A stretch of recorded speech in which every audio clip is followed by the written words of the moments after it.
So, Art, I know you don't believe me. Want to say hello to the folks? Say hello to the folks. Hello, folks. How are you? This, by the way, if you didn't know it, this is John on Art's, Art and John's Vlog. blog for And the reason celebrating it's Art Agtale. and John's vlog is I'm doing the editing. I thought it was alphabetical, but that's okay. It is alphabetical. So, I know you didn't believe me when I told you that genealogy is the second most popular hobby in the U.S. I didn't believe that for a minute. But we looked it up. We did through our research department. Yeah, called Google, and yes, it's the second most popular hobby. Believe it or not, they even said it's second most popular hobby, second most popular internet search to pornography. And I thought it was quilting. Silly me. Now that's hard to believe. Right. So anyway, I think it's important, genealogy in general, or family history, if you will, is important because you get to a certain age and you ask yourself what your parents did then, or your grandparents did. And of course, generally speaking, they're not always around to answer that. And I don't think kids have that perspective. I think you have to get to a certain age in life, whether it's 50 or 60 or whatever it is, you have to get to a certain age where you start asking those questions. You start wondering, if my father had a heart attack, am I going to have a heart attack? Things like that. Yeah. So I think I first, other than my oldest daughter who did a project in either middle school or high school on family history by collecting names of everybody, making a family tree, and that was Right. her. That's what big piece of oak tag she turned in the family history and some narrative about everybody that she found. I think that about 30 years ago, and I may be off by a decade, that it became very prominent that the Mormons were collecting family histories from shipping records of people Yes. coming to Yes. Ellis Island and other sources. Yeah, my understanding is that they have always been doing that, but that with the rise of electronic records and being able to digitize files, things like that, that it their search for records became very prominent, and they are in fact one of the most important sources of historical records, genealogical records in the U.S. And so we've still never done much about it. And I've thought from time to time, like a lot of other people have, about taking the same cameras we were shooting this with, Yeah. and maybe go to a family gathering Right. and get people, especially the older ones, but get a perspective from everybody at that given point in time. Even if somebody's maybe only 6 or 7 or 8 now, and we capture them, and maybe 10 years or 12 years from now, we get another capture from them. Right. But also of the older people. For instance, I know that one of the big influences in my life is my grandfather, for whom I'm named after, who he always said, give roses or compliments to people while they were alive. Yes. It's always stuck with me. Good advice. That was something that he knew. So that was part of the if you will, my DNA. Yeah. I've never had DNA testing. I may do it someday because they have a lot of advances. Not Yeah. only to tell you who you might be related to, like a pirate. Right. Arg. Yeah. Well, hold that for Talk Like a Pirate Day. We'll talk like which is September 10th or 11th. You would know that. I wouldn't. Well, it was named the date. It was the ex-wife's birthday of the guy who founded it. Oh, He my just said Lord. that would be the Talk about look at- trivia. Talk Like a Pirate Day. Look it up. You'll see there's a lot of truth in that statement.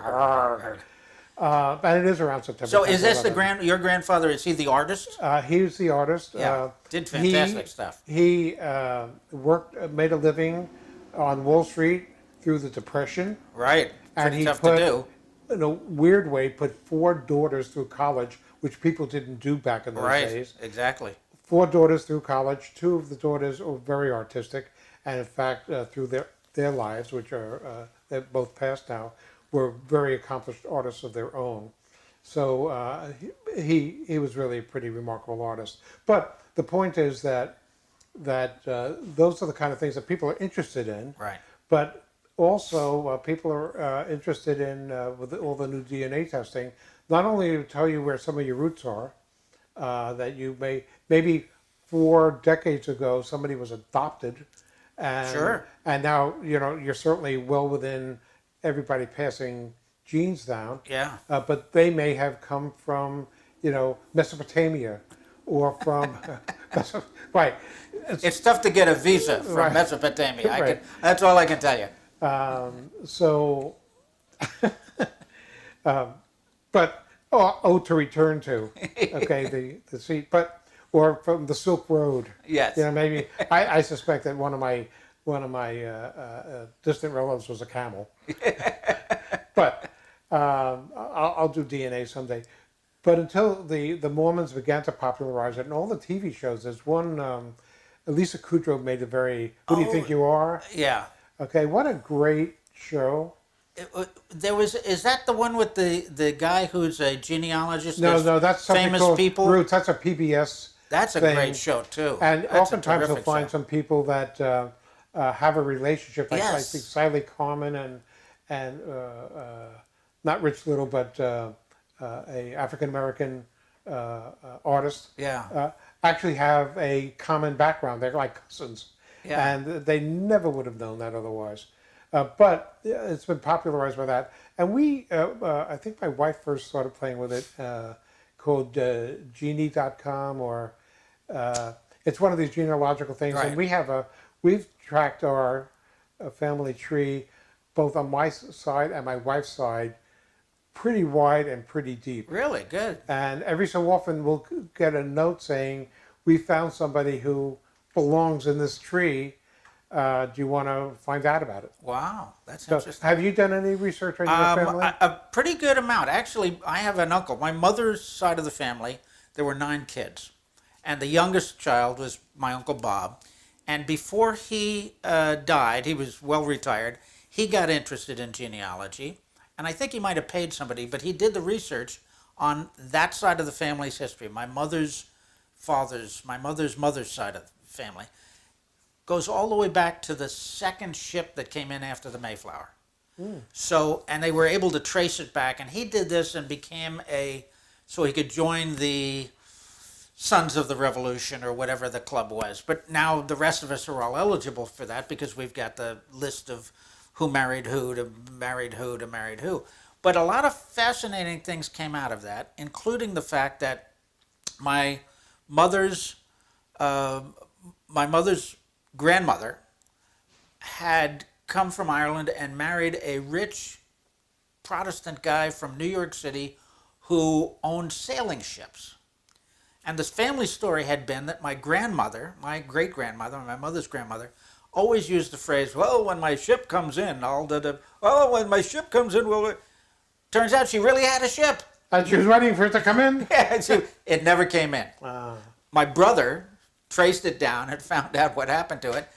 It hit another ship in the fog in New York Harbor in 1917 or something like that. And it was towed to London. And we're under the impression that it became one of those, the hull was used in London and it was made into I think they called them K ships. And they were ships that the British used to trap German submarines. That's the best I can explain it. But anyway, a lot of fascinating stuff. And more importantly, we have come up with a family reunion. It's about 20 years now. We've held maybe every 5 years or 6 years or whenever we can get everybody together. We hold family reunions. What a great opportunity for new generations to meet each other. And I don't think anybody takes it too seriously, but it's a lot of fun. What's the most surprising or unique relative you found that you have as a distant cousin or great, great, great, great, great aunt or something? It's a guy who was in the Revolutionary War, we found, my uncle's research found it in an old book that documented the Revolutionary War in Connecticut. So the I want to say the Battle of New Haven. I have no idea how big the battle was. But this guy, his name was Thorpe, and I can't remember his first name. The story is that they all met in a tavern the night before the battle, and they met in a tavern. Because they were Irish. Because they were, well, those were English. Oh, those. I have relatives who won't admit we have Irish heritage. They're the English. So they met in a tavern the night before the battle. They decided to get their guns together and go attack the British. And apparently they stayed up all night drinking.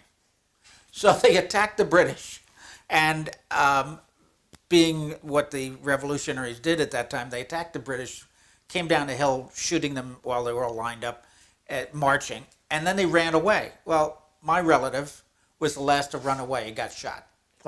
So he was one of the martyrs for the revolution. So he took it for the team. I still think he was drinking too much. Oh, okay. That's what I think. Okay, well, I'm going to assume he took it for the team. He took it for the team. I'm rewriting your He's history. an American hero. He is. Okay. Yeah. So anyway, I thought that was interesting. And we have a bunch of famous names. We're not sure how we're connected, but its family has used them throughout the years. It's a lot of fun. A lot of fun. Great.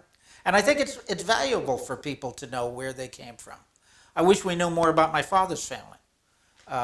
They are Irish immigrants in probably around the potato famine, early 1800s. Don't know much about them. And the fascinating thing, what I'd love to learn about my father's family is he had a photo of an older relative, maybe a grandparent kind of Coleman relative somewhere, it was a wedding photo, and he was standing next to his Chinese bride. And they were all dressed in Chinese regalia of whatever the period was, 1870, something like that. We never knew who he was. We never found out who he was. But he must have been a Coleman that went to China, got married, and never came back that anybody ever heard of. He could be his family could be the leadership of China today. His real name was Mao Zedong. No, I don't know. I don't know who he was. Anyway, but it's good to know where you come from, I think. Even if you come from horse thieves, I think it's valuable to know that. Not that the people who preceded us determine our fate, but it's just good to know that you've connected to a long line of people from somewhere. So whether you are related to horse thieves or pirates or cowards Pirates talk like a pirate. or American revolutionaries Or American who took heroes. one for the team. Thank you. That's right. Okay. Or drank too much. We're not sure which. We invite you to participate in America's second most popular internet Genealogy, search, yes. Genealogy. Yeah. And the first one is, it's up to you and your conscience. Yeah, but we're not finished. We Oh, got to well, ask you to share your genealogy with us. But wait, There's more. there's more. So contact us. Let us know if you're a genealogist or if you're interested in family history, and share it with us. But before you do that, Oh, yeah. before you do that, we really want to remove the guilt from you. Please subscribe to our YouTube channel and make us feel loved, so that we'll continue with more of this interesting banter. Yes. Thank you. So for now, this is Art Hirsch And John Coleman. saying thank you for visiting with us.